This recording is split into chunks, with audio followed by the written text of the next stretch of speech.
Welcome into Hitting Hard with Jon Chuckery on Locked On Sports Atlanta. Today on the show, where we're going to find our touchdowns. We need them. We need more.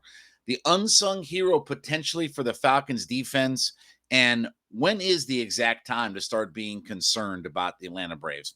All that and more. It is Jon Chuckery here. It's Hitting Hard on Locked On Sports Atlanta. This is Hittin' Hard with Jon Chuckery, part of Locked On Sports Atlanta. And it starts now.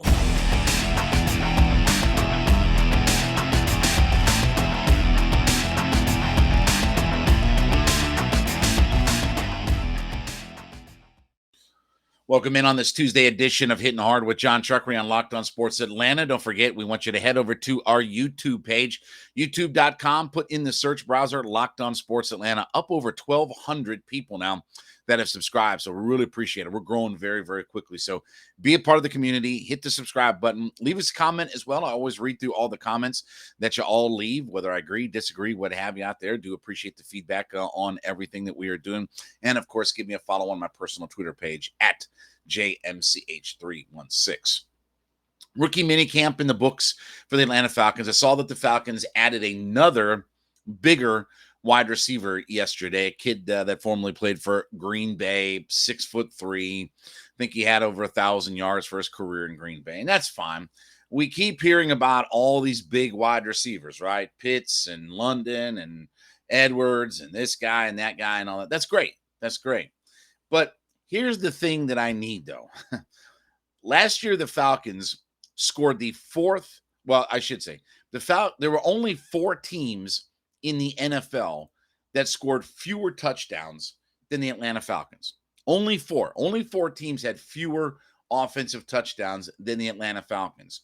And when you look at red zone scoring percentage by touchdowns, the Falcons last year ranked 24th in the NFL. They were 53.7% scoring touchdowns in the red zone. That was actually better than the year before in 2020, where they were 53.45%. So they're barely scoring a touchdown 1 out of 2 times when they're in the red zone. To put that in perspective, the best teams in the red zone at scoring touchdowns are typically 2 out of 3 times.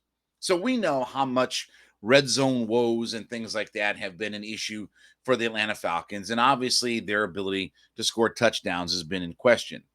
So while I love and appreciate we've got big wide receivers and jump balls and all that kind of stuff, are we going to find a way to get these guys in the red zone then and score touchdowns? Are we going to find a way to get London and Pitts and this guy and that guy and beat bada boop bada bop? We got to find some touchdowns, folks. And I'm excited and glad we've got big wide receivers and what our mantra is and what our philosophy is. One thing that this team definitely has to do is find a way to punch it in the end zone on the ground, because they're also one of the worst rushing touchdown teams in the NFL. So I don't know who that guy is for the Falcons offense. Maybe it's Algier. Maybe Allison has his breakout year. Maybe Cordero Patterson, gets even more in the mix. He was a double-digit touchdown guy last year for this team. Again, I don't care so much about the names on the back of the jersey for these guys. Where I get concerned is just how we're going to use these people.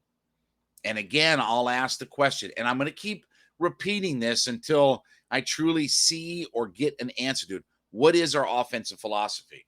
I understand what our draft and free agent mindset and philosophy is when it comes to pass catcher, is that we want big physical guys who can go up and get it, right? I mean, that's the kind of guys that we want. Okay, I've got and understand that profile. But how do I make it work? How do I make this thing work better where I become a better red zone touchdown team? I become a team that's better overall at finding a way to score touchdowns. And how do I become a better rushing touchdown team? You look at the teams that were below the Falcons last year in fewest touchdowns. You're talking about the Giants, Jaguars, Texans, and Panthers. All of those teams had fewer touchdowns.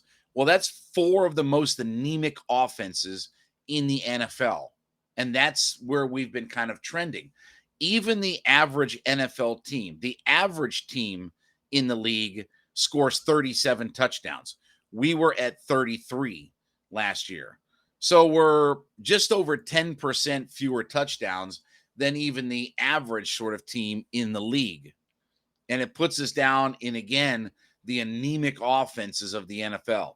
So while I love what they've done as far as rebuilding the wide receiver room, I'm interested to see how the running backs look. I don't think we're still all that good at running back. I don't think that we have that bell cow sort of guy that, can be a difference maker back there. And maybe that comes in next year's draft because there are a lot of good running backs that are coming into the draft next year.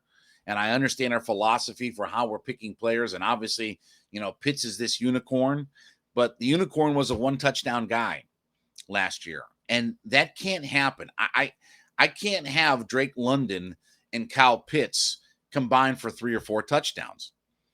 Or this offense and everything else is not going to get where it needs to be. Now, obviously, there are some other challenges. We've talked about the idea of the offensive line. How's that group going to get better? How are you going to get me better on the offensive line, especially in pass protection, to be able to allow Mariota, Ritter, whoever's going to quarterback back there, to be able to buy time and be able to actually get the football pushed down the field? And that's one of the other things about red zone is that when that field gets shorter, defenses are getting more hungry and more aggressive to come after you and going to try to force you into a bad play.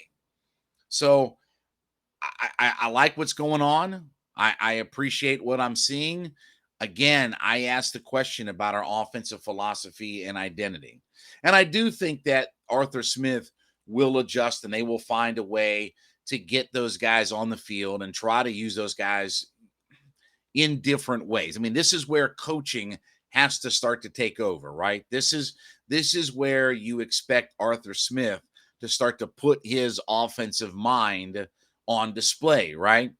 And they did obviously an excellent job in Tennessee with, not just drafting personnel, but they had a great offensive line. They had a great running game and they had very skilled wide receivers. And they could take a quarterback like Ryan Tannehill, who obviously was not, a guy that was looked at as being a star around the league or anything like that, and turn him into a pretty competent and a pretty successful quarterback. Now, his playoff track record aside and all that, during the regular season, he certainly became a successful quarterback under Arthur Smith and the Tennessee offensive philosophy. So I'm hoping that we can find a way to get this thing turned around. And, to me, it starts with the running game. That's just something that, we talked last week about the idea that they've only had 2 1,000-yard seasons in the last 10 years. And that was the 2 by Devontae Freeman in both 2016 and 2017. That was, they barely had a 1,000-yard runner. I mean, again, in 16 games, Devontae Freeman was not even 1,100 yards, but he was a double-digit touchdown guy. He was a guy that could score you 10 touchdowns in a season. We need somebody who can be that kind of weapon down there. So I love the look of what the Falcons are. Big, big, big, big, big. And that's all great. And I understand the mindset about what we're doing. But how are we going to get more touchdowns? Can we use those guys now in the red zone offense? Because our red zone attack offensively is at the bottom of the league and we're a bottom tier touchdown team. That has to change. And if you want to tell me that we're going to throw balls up and those guys are going to get it, great. Otherwise, though, I got to know how we're going to get this thing fixed offensively to score more touchdowns. All right, when we get back, I'm going to give you a name as to who might be the unsung defensive player that the Falcons have needed over these last few years. We'll talk about that next. It is Hittin' Hard with Jon Chuckery on Locked On Sports Atlanta.